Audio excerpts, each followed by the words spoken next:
আমন্ত্রণ চ্যানেল 24-এ দুপুর 1টার খবরে। শুনছিলেন প্রেসিডেন্সি ইউনিভার্সিটির সংবাদ শিরোনামগুলো। আপনাদের সাথে আছি আমি রোকসানা জয়ী। আরএফএল গ্যাস্টো এর সায়েন্টিফিক নজল আর ব্রাশ বার্নার খরচ বাঁচায় 25%। আধিপত্য বিস্তার নিয়ে সিরাজগঞ্জের শাহজাদপুরে 2 গ্রামবাসীর সংঘর্ষে 1 জন নিহত হয়েছেন, আহত হয়েছেন 10 জন। এ বিষয়ে নিয়ে আরও বিস্তারিত খবরাখবর জানতে সিরাজগঞ্জ থেকে আমাদের সাথে সরাসরি যুক্ত হচ্ছেন সহকর্মী হীরক গুণ। হীরক, এই ঘটনার বিস্তারিত জানাবেন। যে আজকে সকালে কিন্তু সিরাজগঞ্জের শাহজাদপুর উপজেলার রূপপাটি ইউনিয়নের বাগধুনাইল গ্রামে কিন্তু এই সংঘর্ষটি ঘটে। মূলত আধিপত্য বিস্তারকে কেন্দ্র করে বাগধুনাইল এবং গ্রামের মধ্যে কিন্তু যে 2 দল গ্রামবাসীর মধ্যে সংঘর্ষ শুরু হয় সকালের দিকে। এই সময় উভয় পক্ষ কিন্তু লাঠিসোঁটা ইটপাট খেলে এবং দেশীয় অস্ত্র নিয়ে তারা সংঘর্ষে লিপ্ত হয় এবং সংঘর্ষ চলাকালে নাজমুল ইসলাম নামে কিন্তু 1 জন নিহত হয়। এই খবর পাওয়ার পরে শাহজাদপুর থানা পুলিশ কিন্তু তারা ঘটনাস্থলে যায় এবং তারা ঘটনাস্থলে গিয়ে কিন্তু আসলে পরিস্থিতি নিয়ন্ত্রণে আনে। এমন কথা কিন্তু আমাদেরকে শাহজাদপুর উপজেলা যিনি অফিসার ইনচার্জ তিনি কিন্তু জানিয়েছে এবং আসলাম উদ্দিন অফিসার ইনচার্জ তিনি আরও জানিয়েছে যে এই সংঘর্ষ বর্তমানে কিন্তু থেমে গেছে, তবে এখনও কিন্তু 2 গ্রামবাসীর মধ্যে কিন্তু যে উত্তেজনা সেটি রয়েছে এবং ঘটনাস্থলে কিন্তু শাহজাদপুর থানা পুলিশ রয়েছে এবং দীর্ঘক্ষণ ধরে কিন্তু সকাল থেকে এই সংঘর্ষটি চলার পরে কিন্তু প্রায় 10 জনের মতো আহত হয়েছে বলে আমরা খবর পেয়েছি এবং আহতদের শাহজাদপুরের স্থানীয় হাসপাতালে তাদের চিকিৎসা দেওয়া হয়েছে এবং নাজমুল নামে 1 জন কিন্তু নিহত হয়েছে। পুলিশ কিন্তু ঘটনাস্থলে রয়েছে, তবে এখন পর্যন্ত আমরা যেটি জানতে পেরেছি যে 2 দল গ্রামবাসীর মধ্যে দীর্ঘদিন ধরেই আধিপত্য বিস্তার নিয়ে তাদের মধ্যে একটি দ্বন্দ্ব চলে আসছিল এবং সেই দ্বন্দ্বের কারণেই কিন্তু আজকে সংঘর্ষটি বাধে এবং সেই সংঘর্ষে 1 জন নিহত হয় এবং 10 জন কিন্তু আহত হয়। জয়ী, ধন্যবাদ আপনাকে। সিরাজগঞ্জ থেকে যুক্ত হয়েছিলেন সহকর্মী হীরক গুণ। পরবর্তী সংবাদ, ইশরাক হোসেনকে মেয়র হিসেবে শপথ পড়ানোর দাবিতে আজও নগর ভবনের সামনে বিক্ষোভ চলছে। এতে কার্যত অচল হয়ে পড়েছে দক্ষিণ সিটি কর্পোরেশনের সেবা কার্যক্রম। সকালে খণ্ড খণ্ড মিছিল নিয়ে নগর ভবনের সামনে জড়ো হন ইশরাক সমর্থকরা। গেল বুধবার থেকে এই দাবিতে বিক্ষোভ করে আসছেন তারা। তাদের অভিযোগ, অন্তর্বর্তী সরকারের একটি অংশের ষড়যন্ত্রে আদালতের নির্দেশের পরও শপথ পড়াতে টালবাহানা চলছে। যতদিন মেয়রের দায়িত্ব বুঝিয়ে না দেয়া হচ্ছে ততদিন আন্দোলন চলবে, এ ঘোষণা দিয়েছেন ইশরাক হোসেনের সমর্থকরা। বিএনপি নেতা ইশরাক হোসেনকে ঢাকা দক্ষিণের মেয়র হিসেবে শপথ না পড়ানোর নির্দেশনা চেয়ে করা রিটের শুনানি হতে পারে আজ। বিচারপতি মোহাম্মদ আকরাম হোসেন চৌধুরীর নেতৃত্বাধীন বেঞ্চের কার্যতালিকায় 235 নম্বর ক্রমিকে রয়েছে আবেদনটি। ঢাকা দক্ষিণের বাসিন্দা মোহাম্মদ মামুনুর রশিদের পক্ষে আইনজীবী কাজী আকবর আলী গেল 14 মে রিটটি করেন। এতে ইশরাককে মেয়র ঘোষণা করে আদেশ দানকারী বিচারকের বিরুদ্ধে শাস্তিমূলক ব্যবস্থার নির্দেশনাও চাওয়া হয়।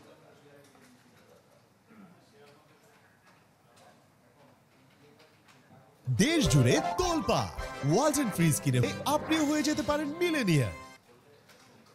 আওয়ামী লীগ শূন্য নির্বাচনী মাঠে এবার একক খেলোয়াড় হবে বিএনপি। আপাত দৃষ্টিতে সরল অঙ্ক এমন মনে হলেও আগামী নির্বাচনের রাজনৈতিক সমীকরণটা এত সহজভাবে দেখছেন না বিশ্লেষকরা।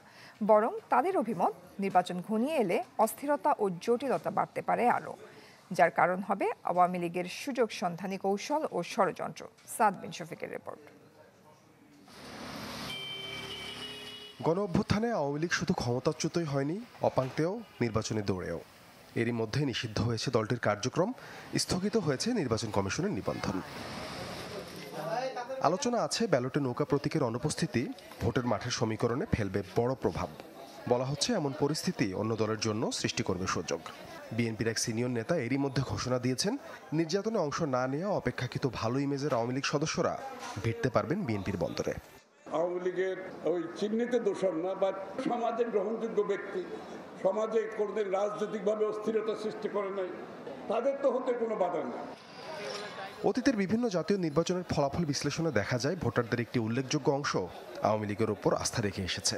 পরিবর্তিত বাস্তবতা নতুন সমীকরণের মুখোমুখি করবে তাদের, বলছেন এই নির্বাচন বিশেষজ্ঞ। যেহেতু আওয়ামী লীগের নিবন্ধন স্থগিত আছে, তাহলে তার আর নির্বাচনে অংশ নেওয়ার সুযোগ নাই। বাংলাদেশের যে ভোটের ইতিহাস, বড় বড় প্রত্যেকটা পলিটিক্যাল পার্টির একটা রিজার্ভ ভোট আছে, আওয়ামী লীগের একটা রিজার্ভ ভোট আছে। তো যদি আওয়ামী লীগ না থাকে, হয়তো এই ভোট বিভক্ত হয়ে যাবে। আওয়ামী লীগকে তার কার্যক্রম নিষিদ্ধ করা হলেও আওয়ামী লীগকে কিন্তু সম্পূর্ণ নিষিদ্ধ করা হয়নি। তারা তলে তলে গোপনে কোনো একটা দলের সঙ্গে বা কোনো একটা গোষ্ঠীর সঙ্গে আঘাত করতে পারে, একাধিক গোষ্ঠীর সঙ্গেও আঘাত করতে পারে। আমি অবাক হব না এমনকি তারা যদি জামাত ইসলামীর সঙ্গেও আঘাত করে, কারণ অতীতে তারা সেটা করেছে। তবে নির্বাচনে না থাকলেও সহিংসতার মাধ্যমে সরকারকে বেকায়দায় ফেলতে এবং অস্থিতিশীলতা ইন্ধন যোগাতে রাজপথে আওয়ামী লীগ তৎপর থাকবে বলে মনে করেন রাজনৈতিক বিশ্লেষক প্রফেসর মাহবুবুল্লাহ। তার মতে এসবের নমুনা এরই মধ্যে দৃশ্যমান। সামনের দিনগুলোতে আমাদের রাজনীতিতে জটিলতা প্রকট আকার ধারণ করবে, কারণ তারা আঘাত করবে আবার পালিয়ে যাবে, আবার আঘাত করবে আবার পালিয়ে যাবে, ঠিক সরাসরি মোকাবেলা তারা করবে না। এভাবে তারা চাইবে প্রচলিত রাষ্ট্র ব্যবস্থা, সরকার ব্যবস্থাকে দুর্বল করার জন্য, অন্যান্য দলগুলোকেও কোণঠাসা করার জন্য। আইনি প্রক্রিয়ায় আওয়ামী লীগের বিচার ও রাজপথে দলটিকে মোকাবেলার রাজনৈতিক কৌশল কি হয় তা সময় বলে দেবে। সাব্বিন শফিক, চ্যানেল 24, ঢাকা। হত্যা চেষ্টা মামলায় কারাগারে পাঠানোর একদিন পর জামিন পেলেন নুসরাত ফারিয়া। সকালে ঢাকার সিএমএম আদালত তার জামিন মঞ্জুর করেন। এই অভিনেত্রীকে গ্রেপ্তারে চলছিল আলোচনা সমালোচনা, বিশেষ করে তারকা শিল্পীদের অনেকে এ নিয়ে সামাজিক যোগাযোগ মাধ্যমে কথা বলছে। সংস্কৃতি উপদেষ্টা মোস্তফা সরওয়ার ফারুকীও নুসরাত ফারিয়াকে গ্রেপ্তারের ঘটনাকে বিব্রতকর বলে মন্তব্য করেন। গেল 18 মে থাইল্যান্ড যাওয়ার সময় রাজধানীর হজরত শাহজালাল আন্তর্জাতিক বিমানবন্দর থেকে নুসরাত ফারিয়াকে আটক করে ইমিগ্রেশন পুলিশ, পরে হস্তান্তর করা হয় ভাটোরা থানায়। গতকালই তাকে কারাগারে পাঠান আদালত।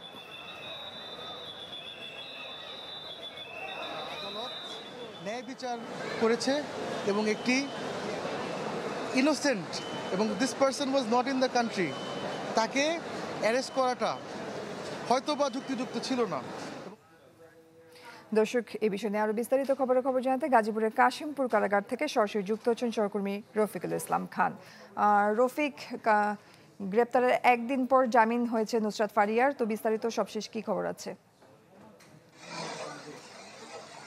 জয়ী, এই মুহূর্তে কিন্তু জামিনের কাগজ কাশিমপুর কেন্দ্রীয় কারাগারে পৌঁছেছে, সেটি আমাদেরকে নিশ্চিত করেছে কাশিমপুর মহিলা কারাগারের জেল সুপার। তিনি জানিয়েছেন ইতিমধ্যে মেইলের মাধ্যমে যে জামিনের কাগজ সেটি কারাগারে এসে পৌঁছেছে। তবে এখন পর্যন্ত কিন্তু নুসরাত ফারিয়ার নিকট আত্মীয় কেউই কিন্তু কারাগারে এসে পৌঁছেছে। তবে কারাগারের সামনে আমরা কিন্তু কাউকে দেখতে পাইনি। তার মায়ের সাথে ফোনে কথা হয়েছে, তিনি যেটি বলেছেন তিনি কিন্তু এখনো আদালত প্রাঙ্গণেই রয়েছে এবং তার মেয়েকে রিসিভ করার জন্য তিনি ঢাকা থেকে রওনা দিয়েছে, এখন পর্যন্ত এসে পৌঁছানো। হয়তো বা ধারণা করা হচ্ছে তার যখন নিকট আত্মীয় এসে পৌঁছবে তখন তাকে কিন্তু তাদের হাতে হয়তো বা ছেড়ে দিবে, এমনটি বলেছে। তো এই মুহূর্তে কারাগারের এই এলাকাতে কিন্তু প্রচুর পরিমাণে বৃষ্টি হচ্ছে এবং কারাগারের গেইটে আমরা যেটি দেখেছি যে নিরাপত্তা কর্মীরা রয়েছে তারা কিন্তু ভেতরে অবস্থান করছে এবং বাহির থেকে কিন্তু গণমাধ্যম কর্মী এবং কি অন্য কোনো বহিরাগতদের কাউকে কিন্তু প্রবেশ করতে দেওয়া হচ্ছে না।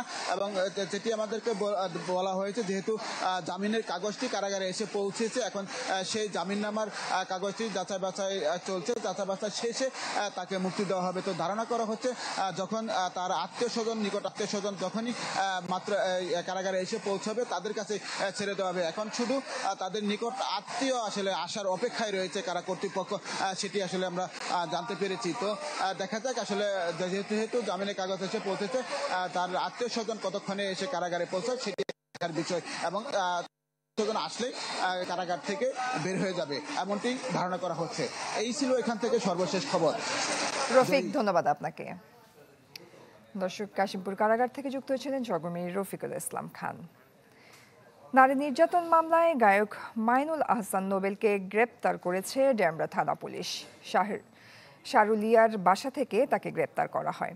আজ দুপুরে তাকে তোলা হবে আদালতে। এর আগে ব্যক্তিগত নানা আচরণের কারণে বিভিন্ন সময়ে আলোচিত সমালোচিত তিনি। 2019 সালে সালসাবিল মাহমুদকে বিয়ে করে আলোচনায় আসেন নোবেল। মাদক না ছাড়ায় টেকেনি সেই সংসার। এরপর 2023 সালে ফের নোবেলের বিয়ের খবর সামনে আসে। 2 বছর আগেও তাকে গ্রেপ্তার করেছিল পুলিশ, সেবার প্রতারণার মামলায় গ্রেপ্তার হন তিনি।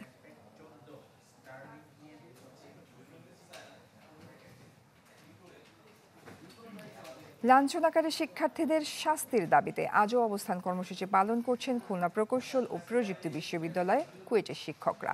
এ বিষয়ে আরও খবরাখবর জানাতে সেখান থেকে সরাসরি আমাদের সাথে যুক্ত হচ্ছেন সহকর্মী মামুন রেজা। মামুন, শিক্ষকদের এই অবস্থান কর্মসূচির সবশেষ খবর জানাবেন।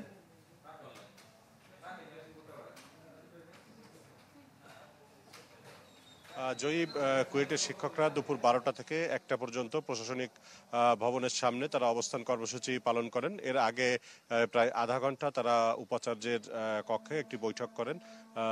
তবে উপাচার্য অধ্যাপক ডক্টর মোহাম্মদ হজরত আলী তিনি তার কার্যালয়ে নাই, তিনি ঢাকায় গেছেন বলে শিক্ষকরা জানিয়েছেন। শিক্ষকরা এই আন্দোলন কর্মসূচি শেষে একটি প্রেস ব্রিফিং করেছেন, সেখানে তারা জানিয়েছেন যে আগামীকালও তারা একই জায়গাতে তারা অবস্থান কর্মসূচি পালন করবেন। পাশাপাশি তারা উপাচার্যকে 24 ঘন্টার আলটিমেটাম দিয়েছেন যে 24 ঘন্টার মধ্যে যদি দাবি পূরণ না হয় সেক্ষেত্রে শিক্ষক সমিতির সাধারণ সভা করে তারা এক দফার আন্দোলনে যেতে পারেন। সেক্ষেত্রে তারা শিক্ষার্থীদেরকে সঙ্গে নিয়ে তারা উপাচার্যকে অপসারণের জন্য আন্দোলনে যেতে পারেন, এরকম হুঁশিয়ারি কিংবা ইঙ্গিত তারা দিয়েছেন। আর এই অবস্থান কর্মসূচি চলাকালে শিক্ষার্থীদের একটি অংশ তারা এসে শিক্ষকদের সঙ্গে একাত্মতা প্রকাশ করেন এবং তারা দ্রুত ক্লাস শুরু করার জন্য দাবি জানিয়েছেন। সেই সঙ্গে শিক্ষকদের লাঞ্ছিতকারী যেসব শিক্ষার্থী রয়েছে তাদের শাস্তির ব্যাপারে তারা একমত পোষণ করেছেন। তবে শিক্ষার্থীদের অপর যে অংশ যারা 3 মাস ধরে আন্দোলন করেছিলেন তারা আপাতত চুপচাপ রয়েছেন। জয়ী। মামুন, ধন্যবাদ আপনাকে। খুলনা থেকে যুক্ত হয়েছিলেন সহকর্মী মামুন রেজা। দেশে শুরু হলো বহুল আলোচিত স্টারলিংকের আনুষ্ঠানিক যাত্রায়। এ নিয়ে ব্রিফ চলছে, সরাসরি আমরা চলে যাচ্ছি সেখানে। দিতে হবে এবং সেটা $1 করে।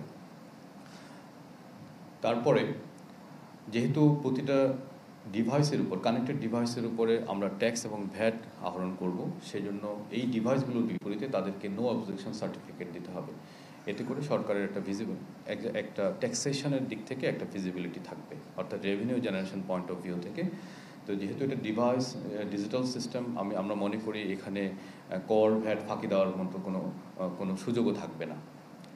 তারপরে এককালীন যেই ফিটা তারা জমা দিয়েছে $30,000 মতো, সেখানে তারা 2টা ক্যাটাগরিতে দিয়েছে। একটা হচ্ছে আইওটি ক্যাটাগরিতে 10,000 এবং $10,000, আর ব্রডব্যান্ড ইন্টারনেট ক্যাটাগরিতে দিয়েছে $20,000 এবং এই টাকাটা ইয়ারলি, অর্থাৎ প্রতি বছর এটা তাদেরকে দিতে হবে।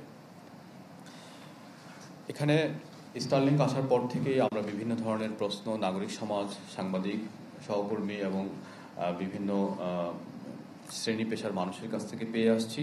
সেই কয়েকটি প্রশ্ন আমি নিচ্ছি। প্রথমত হচ্ছে স্টারলিংকের কোনো ডেটা লিমিটেশন থাকবে কিনা। তো আমরা মনে করি যে স্টারলিংকের কোনো ডেটা লিমিটেশন থাকবে না এবং এই দিক থেকে এটা আরেকটি রেকর্ড, বাংলাদেশের ইতিহাসে প্রথমবারের মতো আনলিমিটেড একটা ডেটা প্যাকেজ, সত্যিকার অর্থে আনলিমিটেড একটা ডেটা প্যাকেজ চলে আসলো। আরেকটা প্রশ্ন অনেকেই করেছেন যে আসলে স্টারলিংক আমরা কাদের জন্য করেছি, এটা সেবা গ্রহীতা কারা। তো এই প্রশ্নের উত্তর হচ্ছে এখানেও সেবা গ্রহীতার দিক থেকে কোনো লিমিটেশন নাই। স্টারলিংক একটা হচ্ছে ডিরেক্ট টু ডিভাইস, সেই ডিরেক্ট টু ডিভাইস সেবাটা আমরা দিচ্ছি না, আমরা দিচ্ছি স্টারলিংকের একটা রিসিভার থাকবে, সেই রিসিভারের মাধ্যমে তার একটা রাউটার আছে, সেই রাউটার দিয়ে ওয়াইফাই ডিভাইস দিয়ে সেটা একটা ওয়াইফাই নেটওয়ার্ক তৈরি করবে। দর্শক, দেশে শুরু হলো বহুল আলোচিত স্টারলিংকের আনুষ্ঠানিক যাত্রা। এ নিয়ে চলছে ব্রিফ, আমরা সরাসরি ছিলাম সেখানে। সংবাদের এ পর্যায়ে একটা বিরতি নিচ্ছি, ফিরছি একটু পর, সাথেই থাকুন। কোমল পানীয়, প্লাস্টিকের আসবাব সহ বৈচিত্র্যময় পণ্য উৎপাদনে এগিয়ে প্রাণ আরএফএল গ্রুপ। দেশের গণ্ডি পেরিয়ে যাদের রপ্তানির বড় গন্তব্য প্রতিবেশী রাষ্ট্র ভারত, বিশেষ করে উত্তর পূর্বাঞ্চলীয় 7 রাজ্য। সবশেষ অর্থবছরে দেশটিতে $5 কোটি পণ্য বিক্রি করে তারা, যার শতভাগই পাঠানো হয় স্থলবন্দর দিয়ে। কিন্তু গেল 17 মে ভারতের হঠাৎ সিদ্ধান্তে বিপাকে পড়েছে প্রতিষ্ঠানটি। রোববার বুড়িমারি ও শেওলা বন্দরে আটকে যায় তাদের 19টি ট্রাক, যা বিকল্প পথে পাঠানোর চেষ্টা চলছে বলে জানান প্রতিষ্ঠানটির প্রধান বিপণন কর্মকর্তা। একটা হচ্ছে খরচ এবং কুইক প্রোডাক্টটাকে ওইখানে ডেলিভার করা আর কি, রাইট। সো দুই দিক দিয়েই অ্যাকচুয়ালি স্থলবন্দরগুলো কনভিনিয়েন্ট ছিল আর কি। এই মুহূর্তে আমার কাছে $6 মিলিয়ন অর্ডার আছে আর কি ইন্ডিয়ার। সো এই অর্ডারটা তো আমি এখন মানে শিপ আউট কখন করব বা আদৌ করব কিনা কিভাবে করব একটা আনসার্টেনিটির বিষয় আছে আর। কেন্দ্রীয় ব্যাংকের তথ্য অনুযায়ী গেল অর্থ বছরে ভারতে রপ্তানি হয় 155 কোটি ডলারের পণ্য। সে হিসাবে বাংলাদেশের রপ্তানির শীর্ষ 10-এর মধ্যে আছে সে দেশ। কিন্তু স্বল্প খরচ ও সময়ের সুবিধা হারালে বাজারটি ধরে রাখা কঠিন হবে বলে মত সংশ্লিষ্টদের। এন্ট্রি পয়েন্টে যদি কোনো বার থাকে এবং সেই একই পণ্যটা যদি আমার ঘুরিয়ে নিয়ে যেতে হয় বা অন্য জায়গা থেকে নিতে হয় বা প্লেনে নিতে হয়, তাহলে সেটা ন্যাচারালি একটা কস্টিংয়ের ইফেক্ট থাকবে এবং সেই কস্টিংটা ব্যবসায়ীদের উপর পড়বে। বিশেষজ্ঞদের মতে ভারতের এমন আক্রমণাত্মক সিদ্ধান্তের বিপরীতে ঠান্ডা মাথায় পদক্ষেপ নিতে হবে সরকারকে। ভারত প্রথমে ট্রানজিট বন্ধ করে দিয়েছিল, তারপরে আমরা সুতা আমদানির উপর একটা নিষেধাজ্ঞা দিলাম, তারপরে ভারত একটা নিষেধাজ্ঞা দিল। এখন কোনটা কি ঘটিয়েছে এটা বলা খুব মুশকিল। গরম মাথাকে হারানোর জন্য ঠান্ডা মাথাটাই বেশি কাজ করে, তো সেই পথেই হাঁটতে হবে। ভারতে মোট রপ্তানির 1/3 তৈরি পোশাক, ফলে নতুন সিদ্ধান্তে ধাক্কা লাগতে পারে খাতটিতে। রাকিব হোসেন, চ্যানেল 24, ঢাকা। সেলফি আপু, এখন কিছু খাওয়াও। এখন ইভিনিং এ চরম ক্রেভিং, চাই কিছু এক্সাইটিং। মিস্টার নুডলস হয় কুকিং, টেস্ট হয় amazing. Mister noodles, amazing test. Mister noodles, enjoy the best. Mister noodles, amazing test. Mister noodles, mister noodles, mister noodles. গণ অভ্যুত্থানের পর সেনানিবাসে আশ্রয় নেওয়া 626 জনের তালিকা প্রকাশের দাবি জানিয়েছেন জুলাই ঐক্যের নেতাকর্মীরা। জাতীয় প্রেস ক্লাবে সংবাদ সম্মেলনে এই দাবি জানান তারা। আহ্বান জানান সচিবালয় ও প্রশাসন স্বৈরাচারের দোসর মুক্ত করার, না হলে মার্চ টু সচিবালয় সহ আরও কঠোর কর্মসূচির হুঁশিয়ারি তাদের। সংবাদ সম্মেলনে 95 জনের তালিকা প্রকাশ করেছে জুলাই ঐক্য। এই 95 জন আওয়ামী লীগের দোসর বলে দাবি তাদের। এর মধ্যে 44 সরকারি আমলা ও 51 ম্যাজিস্ট্রেট রয়েছেন। জুলাই আগস্টে ছাত্র জনতার উপর সরাসরি গুলি চালাতে ম্যাজিস্ট্রেটরা নির্দেশ দিয়েছিলেন বলে অভিযোগ জুলাই ঐক্যের। 95 জন ম্যাজিস্ট্রেটের তালিকা আমরা সংগ্রহ করেছি, যারা এই জুলাই আন্দোলনে কখন কোন জায়গায় ছিল এবং তার নেতৃত্বে থাকার সময় কয়টা গুলি তার লোকজন চালিয়েছেন, সবগুলো ডিটেলস আমরা এখানে নথিভুক্ত করেছি। যে সমস্ত ব্যক্তির বিরুদ্ধে, যে সমস্ত সচিবের বিরুদ্ধে, ঊর্ধ্বতম কর্মকর্তার বিরুদ্ধে যারা স্টিল নাও এখনো কাজ করছেন, তাদের তালিকা আমরা প্রকাশ করছি এবং অনতিবিলম্বে এই সমস্ত স্বৈরাচারের দোষর যারা সচিবালয়ে কর্মরত যারা ব্যক্তিবর্গ রয়েছেন তাদেরকে অমূলে যাতে তাদেরকে এখান থেকে সরিয়ে দেওয়া হয়। সময় হলে আবার একটি বিরতির, ফিরছি একটু পর, সাথে থাকুন।